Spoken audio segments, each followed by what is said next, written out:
You got to have a bench. You can't beat these. You can't run up and down with just seven people. Nah, you got to have at least. You got to be able to go 10 deep, and that it was coming. It was coming for him, and now he did his job. Listen, the Knicks was unwatchable before he got there, and he gave you a reason to believe they got a chance. So he did his thing. He did his 5 years, and they got to make there got to be a different voice in the room. With the roster currently constructed, yeah. I mean, I get the firing.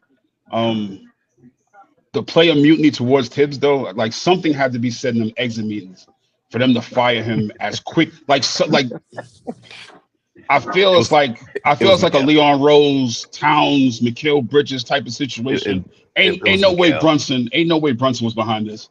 I mean, but it Nope. is what it is. I mean, whoever they hire will tell whether or not this was a good move or not.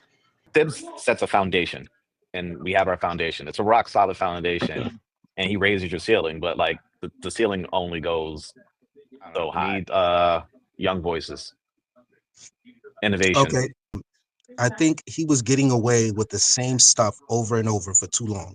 When you don't grow as a coach, it becomes your flaws become extremely obvious. I have no idea.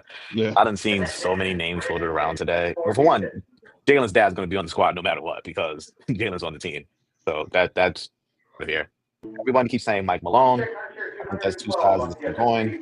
Because like, although Mike Malone is the championship coach and the offense will look better, he also still doesn't play his bench. So the first thing they're going to drop every name. It's going to be a Mark Jackson conversation, even though people will say, "Well, Mark is old," but then they're going to say, "Well, Mark was there before Steve Kerr and blah blah blah." So that's going to be a conversation. Then of course Mike Malone because he's Brendan's son. So that's going to be a conversation.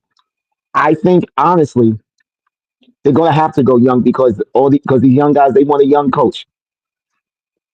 The only one I can say I'm just going to throw his name out there because I thought about him earlier because he still has not gotten a shot to be a head coach yet, and he's been an assistant coach for like 5 different teams, I think. Sam Cassell. So And the only reason why, because I believe Sam Cassell knows how to talk to people.